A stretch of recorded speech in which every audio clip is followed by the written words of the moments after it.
Hello friends, this is Ridham Agarwal AR 17 from मैमसी। आपकी बहुत सारी रिक्वेस्ट आई थी ये बोल कर कि भैया क्या 2 महीने बचे हैं, मैंने कुछ भी पढ़ाई नहीं करी, क्या मेरा नीट में सिलेक्शन हो सकता है। देखो फ्रेंड्स, मैं हमेशा जो भी बोलता हूँ वो सही बोलता हूँ, ठीक है। तो जो बच्चे 2 से 3 सालों से मेहनत कर रहे हैं उनका सिलेक्शन होना बहुत ज़्यादा मुश्किल होता है। तो 2 महीने में आपका सिलेक्शन होना बहुत ही ज़्यादा मुश्किल होगा, लेकिन इम्पॉसिबल नहीं, ठीक है।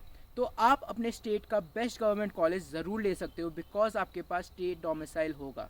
तो अगर आप वेस्ट बंगाल से बिलोंग करते हो तो आपके पास कैलकाटा मेडिकल कॉलेज होगा। अगर आप दिल्ली से बिलोंग करते हो तो आपको मैमसी ज़रूर मिल सकता है, लेकिन इसके लिए आपको एक perfect schedule and a perfect strategy की ज़रूरत है। इसलिए मैं अभी आया हूँ कि ये मैसेज डिलीवर करने कि मैं इंडिविजुअली तो आप लोग को गाइड नहीं कर सकता। इसलिए इस वीडियो के थ्रू मैं आप लोगों को गाइड करूँगा कि कैसे आप अपना शेड्यूल और अपना स्ट्रैटेजी प्लान करें कि आपके सिलेक्शन के चांसेस 99% हो जाएं।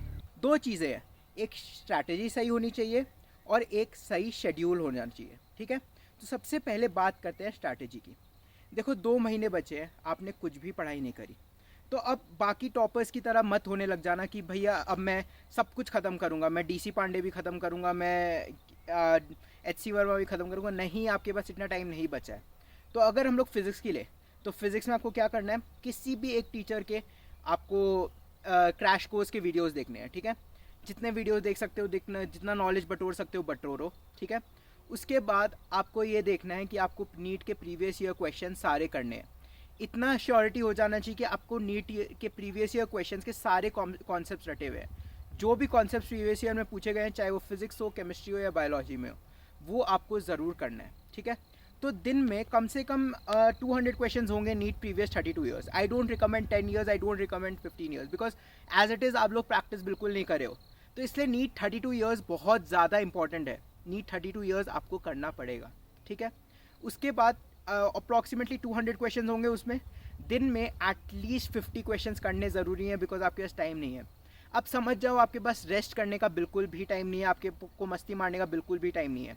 आपने 11, 12 और अगर आपने ड्रॉप पीरियड भी लिया है, आपने जितनी मस्ती मारनी थी आपने मार लिया है। And now it's time to get serious. So now you should get serious, ठीक है। तो आपने नीट के प्रीवियस ईयर क्वेश्चंस कर लिए फिजिक्स में, केमिस्ट्री में भी वही करना है, और किसी भी एक टीचर का क्रैश कोर्स शायद यूट्यूब में हज़ारों मिल जाएंगे। एक फिजिक्स के टीचर ने मुझसे कांटेक्ट किया था, जिसने मुझे फिजिक्स पढ़ाया है, उसने भी यूट्यूब में क्रैश कोर्स स्टार्ट करने वाला है। तो मेरे टेलीग्राम चैनल का लिंक आपको नीचे मिल जाएगा, उसमें मैं सारे वीडियोज़ अपलोड कर दूंगा उस टीचर के, ठीक है। उस टीचर के चैनल का लिंक भी डाल दूंगा और अलॉन्ग विथ हिज नोट्स।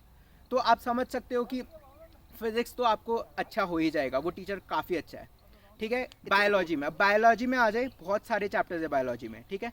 और आपको NCERT के अलावा कुछ भी नहीं करना है। तो NCERT में आपको दिन में 2 चैप्टर ज़रूर करने हैं, ठीक है। 12th की बायोलॉजी अभी आप लोग बोर्ड्स के लिए प्रिपेयर कर रहे होंगे, तो आपको 12th की फिजिक्स केमिस्ट्री अभी आपकी काफ़ी हद तक स्ट्रांग हो चुकी होगी। और अब आप लोग के पास जून, जुलाई, अगस्त में आपका नीट है। आपके पास अगर अभी नीट क्या बोलते हैं बोर्ड्स के लिए प्रिपेयर करना है, तो आप लोग अभी 12th के लिए प्रिपेयर करिए। और अगर आप ड्रॉप ईयर ले चुके हो तो आप लोगों को अभी 11th के लिए प्रिपेयर करना पड़ेगा, ठीक है। 11th के लिए प्रिपेयर करिएगा और बाद में 12th के लिए प्रिपेयर करिएगा, बिकॉज 12th आपको रिलेटिवली रिवाइज करना है। 12th सबकी नॉर्मली अच्छी होती है, ठीक है। 11th सबकी अच्छी नहीं होती। तो आप लोगों को 12th अच्छे से करना नहीं है, अभी आप लोगों को 11th में फोकस करना है। तो क्या समझे, दिन में 2 चैप्टर्स बायो के along with its previous years, ठीक है। आपके फिजिक्स के क्वेश्चंस, ठीक है, दिन में एटलीस्ट 50 क्वेश्चन, एंड केमिस्ट्री के एटलीस्ट दिन में 50 क्वेश्चन। सारे प्रीवियस ईयर आप लोगों को ख़त्म करने हैं अलॉन्ग विद द कॉन्सेप्ट्स। तो आप लोगों को ढंग से ख़त्म करने पड़ेंगे, ठीक है। अगर आपने ये ढंग से कर लिए तो आप लोगों की पक्का सिलेक्शन होने का चांसेस बहुत ज़्यादा इंक्रीज़ हो जाते हैं, ठीक है। अब आगे स्ट्रैटेजी के, अब शेड्यूल के बारे में बात करते हैं। तो देखिए, शेड्यूल ऐसा मत बनाओ कि आप लोग मतलब आप सुबह 5 बजे उठ रहे हो, सुबह 6 बजे उठ रहे हो, 7 बजे उठ रहे हो। किसी के लिए सुबह की पढ़ाई रिलेटिवली अच्छी होती है, किसी के लिए शाम की पढ़ाई रिलेटिवली अच्छी होती है। तो इट डिपेंड्स कि आप लोगों को किस समय की पढ़ाई अच्छी लगती है। तो मैं आपको घंटे के हिसाब से बताऊंगा, टारगेट्स बताऊंगा। हमेशा मेरे प्रीवियस, अगर आप मेरे कांस्टेंट चैनल के सब्सक्राइबर हो तो आप लोगों को मेरे प्रीवियस वीडियो से पता है कि मैं टाइम टेबल में भरोसा नहीं रखता, मैं टारगेट्स पे भरोसा रखता हूँ। इसलिए आप लोगों को टारगेट्स अच्छे से रखने हैं, ठीक है।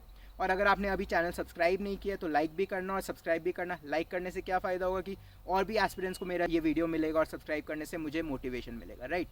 तो आपने टारगेट ऐसे बनाना है कि दिन में मुझे 50 क्वेश्चन फिजिक्स के करने हैं, दिन में 50 क्वेश्चन बायो केमिस्ट्री के करने हैं, अलॉन्ग विद 2 चैप्टर्स बायो के, राइट।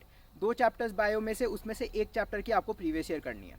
2 महीने 30 डेज़ में मैं बता रहा हूँ आपका पूरा बायो का NCERT कम्प्लीटली हो जाएगा, 11 और 12 दोनों मिला के। तो अगर आप 2 चैप्टर्स करके दिन में कर रहे हो तो आपको मिनिमम स्टार्टिंग में शायद आपको टाइम लगे, स्टार्टिंग में आपको शायद वो चैप्टर करने में 2 घंटे भी लग सकते हैं, 2.5 घंटे भी लग सकते हैं, लेकिन टुवर्ड्स द एंड आपको वो चैप्टर करने में आधे घंटे से ज़्यादा नहीं लगेगा, ठीक है। तो अगर मैं आपको अभी से बताऊं कल से आपका टाइम टेबल क्या होना चाहिए, 4 घंटे आपको बायो के ले लो, 2-2 चैप्टर करके, ठीक है। आप 50 क्वेश्चंस कर रहे हो तो मैं आपको 1.5 घंटे फिजिक्स के लेता हूँ, 1.5 घंटे केमिस्ट्री के लेता हूँ, तो कितने हो गए 6 घंटे, 3 घंटे फिजिक्स के हो गए, 3 घंटे 4 घंटे कितने हो गए 7 घंटे हो गए। बचे हुए आप टाइम फिजिक्स और केमिस्ट्री के वीडियोस देखने में बिताओगे, राइट। फिजिक्स और केमिस्ट्री के वीडियोस देखने में आपको शायद 3 घंटे लगे, तो एम्पल टाइम है आपके पास पढ़ने के लिए, राइट। बहुत ज़्यादा टाइम है। तो आप अपने टारगेट समझ लिए, 50 questions physics, 50 questions chemistry, 2 chapters biology के। मैं इससे ज़्यादा कुछ नहीं बोलूँगा। आपको जिस तरीके से अपने टाइम टेबल को शेड्यूल करना है करिए, 20 क्वेश्चंस करके करने हैं करिए, 10 क्वेश्चंस करके करने हैं करिए, लेकिन आपको ख़त्म करने हैं। आपको अपने नीट के 32 ईयर्स, प्रीवियस 32 ईयर्स पूरे करने हैं। और अगर आपने ढंग से उनको कर लिए, उनके कॉन्सेप्ट्स समझ लिए, तो एटलीस्ट आपके 550 प्लस गारंटीड है। लेकिन अगर आप किसी भी ऐसे स्टेट से बिलोंग करते हो जहाँ कट ऑफ बहुत नीचे जाते हो, तो 550 में भी आपको एक एटलीस्ट लो मतलब गवर्नमेंट कॉलेज तो मिल सकता है। एंड अभी आपको पता है कि आपने 2 सालों में मेहनत नहीं करी है, तो एटलीस्ट आपको अभी एक गवर्नमेंट मेडिकल कॉलेज मिलना बहुत बड़ी बात है। फिर आप भी रॉब से बोलना कि मैंने 2 महीने में पढ़ाई करके मैंने नीट निकाला, ठीक है। This is Ridham Agarwal signing off. Subscribe like ज़रूर कर देना। Bye bye.